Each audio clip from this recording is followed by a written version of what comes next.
والصلاة والسلام على سيد المرسلين وعلى آله وصحبه أجمعين.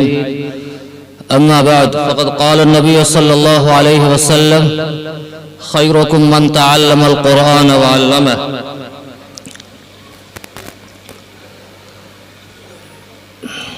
محبوب العلماء والصلحاء جناب حضرت مولانا اظہار الحق صاحب مظاہری دامت برکاتہم العالیہ، ناظم جامعہ عربیہ اشرف العلوم کنھوا، اور ابھی پیش رو خطیب اپنے خطاب نایاب سے اصلاح امت کی فکر کرنے والے جناب حضرت مولانا محمد انوار اللہ فلک صاحب دامت برکاتہم العالیہ، اور دانشوران قوم ملت،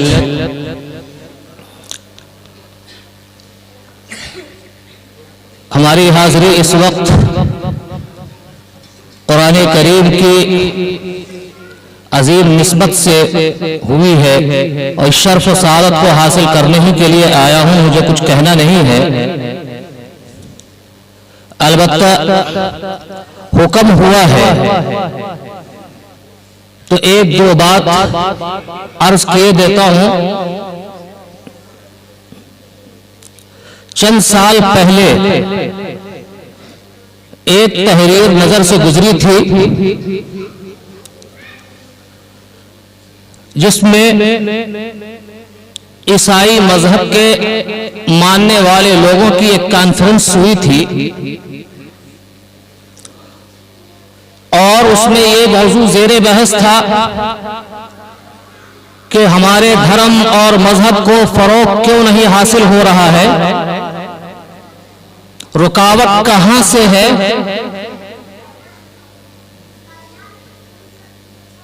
تو ایک تجربہ کار اور بوڑھے شخص نے کہا کہ جب تک مسلمانوں کے بیچ اللہ کی کتاب قرآن کریم ہوگی، اس وقت تک ہمارے مذہب کو فروغ حاصل نہیں ہوگا. تو اس کے لیے یہ تجویز طے ہوئی اور کروڑوں ڈالر مختص کیے گئے کہ قرآن کریم کے جتنے نسخے ہیں سب کو خرید کر حاصل کر کے ختم کر دیا جائے، اس کو نظر آتش کر دیا جائے، دریا میں ڈال دیا جائے، اور اس کام کے لیے مختلف خطوں میں لوگ پھیل گئے، اور مساجد کے اندر یا گھروں کے اندر یا لائبریری کے اندر، دکانوں میں جہاں جہاں قرآن کے نسخے تھے وہاں بڑی بڑی قیمت دے کر کے حاصل کرنے لگے، اور پھر اس کو نظر آتش کا ایک سلسلہ شروع ہوا.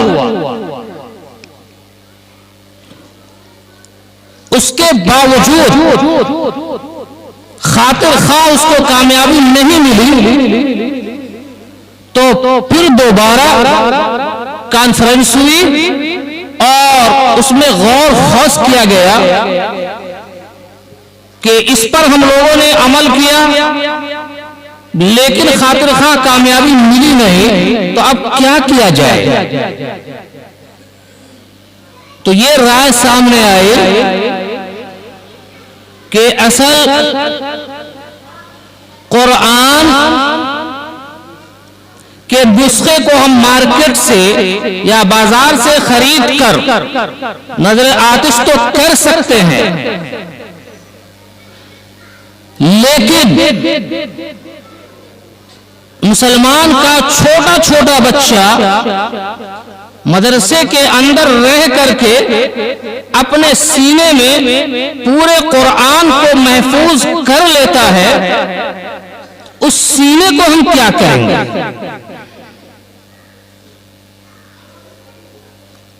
تو اس کے لیے ایک دوسری پلاننگ کیا کہ جہاں جہاں قرآن کی تعلیم ہوتی ہے اس جگہ کو ہی ختم کر دیا جائے. مدارس اسلامیہ ہیں، مکاتب دینیہ ہیں، اس کو ہی ختم کر دیا جائے تاکہ نہ رہے بانس نہ بجے بانسری. ادارہ نہیں رہے گا، مدرسہ نہیں رہے گا، مکتب نہیں رہے گا تو قرآن کی تعلیم نہیں ہوگی اور بچے اپنے سینے کے اندر قرآن محفوظ نہیں کریں گے، معاملہ ختم ہو جائے گا. اس لیے آپ نے سنا ہوگا کہ بہت ہی زور شور کے ساتھ یہ آواز بلند کی گئی کہ مدارس اسلامیہ کے روشن کردار کو مشکوک اور مشتبہ بنانے کے لیے پروپیگنڈا کیا گیا کہ دہشت گردی کے اڈے ہیں. یہ سب اسی کا ایک حصہ تھا، لیکن خدا جس کو رکھے اسے کون چکھے، ہمالا کو دینے سے کیا ہوگا دھکے. اللہ نے وعدہ کر لیا ہے اِنَّا نَحْنُ نَزَّلْنَا الْقُرْآنَ وَإِنَّا لَهُ لَحَافِظُونَ، کہ قرآن کی حفاظت ہم کرنے والے ہیں، ہم نے اتارا ہے اور قرآن کی حفاظت ہم ہی کریں گے. تو اس لیے دشمنان اسلام کی لاکھ پلاننگ ہو اور منصوبے ہوں وہ کامیاب ہرگز نہیں ہو سکتے ہیں. تو مجھے بتانا اس حوالے سے یہ ہے کہ الحمدللہ آج خوشی ہوئی کہ آپ جس ادارے کے اندر تشریف فرما ہے، ہم اور آپ جانتے ہیں کہ یہ ادارہ بورڈ کا ہے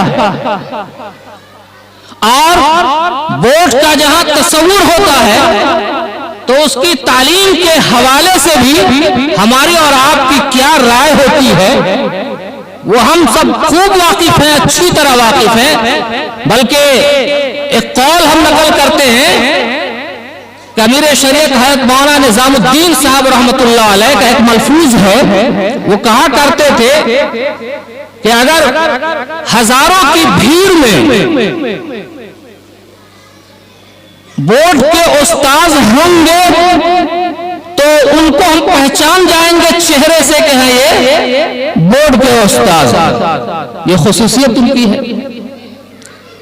حضرت مولانا امیر شریعت معاف کیجئے گا، جو بورڈ کے جو لوگ یہاں ہیں بیٹھے ہوئے ہیں، بات تھوڑی سی تلخ ہے لیکن حقیقت ہے، تو معاف کیجئے گا کہ فرمایا کرتے تھے کہ مجمع میں ہم پہچان دیں گے، بتا دیں گے کہ ہاں یہ بورڈ کے استاذ ہیں.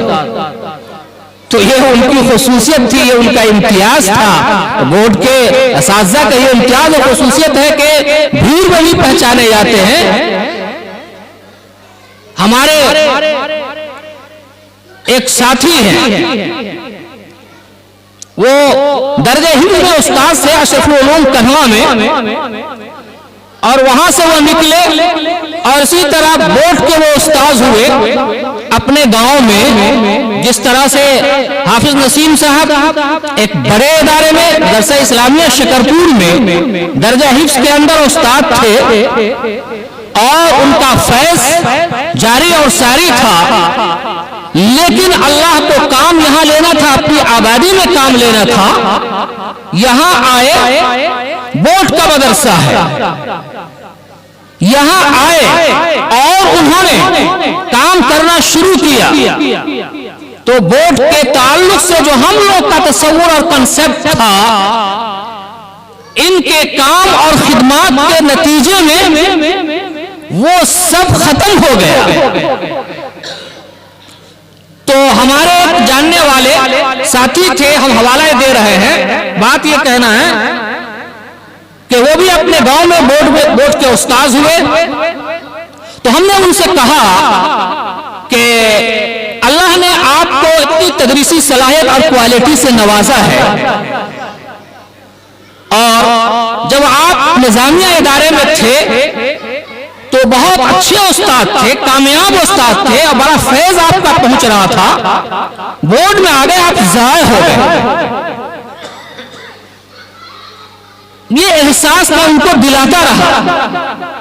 ایک آدھ موقع سے میں نے ان کو یہاں کا حوالہ بھی دیا کہ خود پرسونی میں اشرف العلوم ایک ادارہ بورڈ کا ہے، اور حافظ نسیم صاحب بھی شکرپور میں تھے، نظامیہ میں وہاں سے آئے یہاں. تو انہوں نے بھی ایسا ایک نظام قائم کیا کہ بہت سے اس طرح کے اداروں کے لیے یہ ایک آئیڈیل اور نمونہ ہے، یہ قابل تقلید ہے. تو آپ کو بھی یہ فیصلہ لینا چاہیے کہ اللہ نے آپ کو بھی صلاحیت سے نوازا ہے. گرچہ ہم بورڈ میں ہیں، لیکن اگر ہماری نیت ٹھیک ہے، خدمت کرنے کی نیت ہے، تو ہم یہ نظام بنا سکتے ہیں، یہ سسٹم قائم کر سکتے ہیں. اللہ نے ان کو بھی توفیق دی اور انہوں نے بھی اپنے یہاں نظام قائم کیا اور درجہ حفظ قائم کیا. الحمدللہ وہاں بھی اچھی تعلیم ہو رہی ہے اور بچے وہاں فیضیاب ہو رہے ہیں اور حافظ بن رہے ہیں. تو ہمیں خوشی ہے کہ یہ بورڈ کا ادارہ ہونے کے باوجود لگتا نہیں ہے کہ یہ بورڈ کا ادارہ ہے.